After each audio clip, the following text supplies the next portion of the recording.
What's going on, guys? It's Matt Marinoff, Real Estate Recovery Group, and my guest today is, and I'm normally destroy his last name, so Ruel Baliong. Baliong, close enough. Baliong. Yeah. Baliong. Actually sounds like a casino. And with the way you guys are killing it right now, you guys might be able to buy a casino, right? Hopefully down the road. There's big dreams, Matt. Big dreams. Thanks for having me, by the way. No, absolutely. I love having you on. So I'm going to give a little feedback, a little background, your history, and then we'll get into it. Sure. So you're a student, and I don't normally give shout out to companies, but you put it out there, so I'm going to read it. You guys, you and your partner, Ladon, are Fortune Builder students. You knew nothing about real estate 2.5 years ago. Basically, at this point, you've now established yourself as successful people in the real estate community. There's a lot of people that have actually said to me, hey, you should reach out to Ruel and you guys should speak with each other. So I'll talk to you about that after the video. Cool. Being in the real estate world, you're looking to obviously build a portfolio of cash flowing properties. You're renovating properties right now. You said you did a walk on a property right now. Today, you currently still hold a 9-to-5 job. Is that correct? I do. Still doing the nurse thing. Right. So you're a nurse. Ladon is a physical therapist. Yep. And now you wrote this, but I'm going to say it because I didn't post it. You're a nurse. He's a physical therapist. Surprise, surprise. 2 Asian guys in the medical field. And you wrote LOL.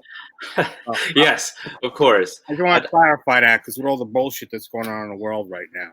That joke was from me. Asian approved. I like the way you put that.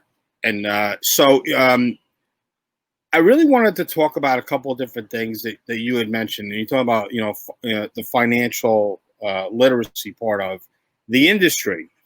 And that people, I guess, get into this industry not knowing what they're going to be up against. There's a lot of fly-by-nighters. I was talking to a woman in North Carolina who's actually a wholesaler, and I convinced her to come on this Thursday. So you definitely should tune into that. I'm not a big fan of wholesalers, but wholesalers that understand and have compassion towards people that want to sell their property, this woman's got it on. She actually has 2 full-time cold callers. They're actually calling on the leads that she has. And she's actually built a really nice dynasty and footprint in the North Carolina spectrum as far as real estate. Nice. So, well, tell people a little bit about yourself. Why real estate? You're in the medical field. You're a nurse. You're like Fokker, MD, right? Yes, Dr. Fokker. Dr. Fokker. Good reference. Fokker, MD. Why real estate? So, just to give a quick background, as Matt mentioned, my partner and I had 0 experience in real estate, and I'm sure you're familiar, and you mentioned Fortune Builders, and that was my very first time I got exposed to anything about real estate. Literally 2.5 years ago, zero kind of experience or even thought about real estate. But the reason we got into it was it made sense to me. It really did. Houses are obviously very limited resource. Unlike other investments out there, stocks, bonds, you don't have much control of any of those investments, which a lot of people kind of, unfortunately, with the stock market the way it's been the last couple of months, their earnings have come, ebbs and flows. But with real estate, in the long term, I'm always going to talk anything long term with real estate. It's the safest, most secure way to invest. I truly believe that. That's amazing. Any encouragement from anybody? They're like, yo, you got to go see these guys, this Fortune Builder thing. Like, did you know people in real estate before you got into it? No, absolutely. Like I said, no. What happened was I was turning 40, big 40, and I was coming at the fork of the road. I was a nurse, but I was was looking to go back to school for more nursing. And, so I would have invested some sort of money into education. Okay. Mm-hmm. So let's just get that out the way. And then scrolling through Facebook, I see this ad for fortune builders. Never heard of it. Never even like thought about it. And then I saw the speech. Come on for 2 hours. Come over and we'll show you. The 2 hour pitch that they have, and then they kind of upsell you to the weekend. Okay, safe to say, I did the 2 hours. I said, you know what, this makes sense. Again, makes sense to me. Let me go pay a couple $100, go to the weekend just to learn a little bit more about it, not knowing how much that whole investment was going to be at the end. And a lot of people to this day, are shocked at the amount that we invested for our education. Right. Well, let me stop you right there, because that's a really good point.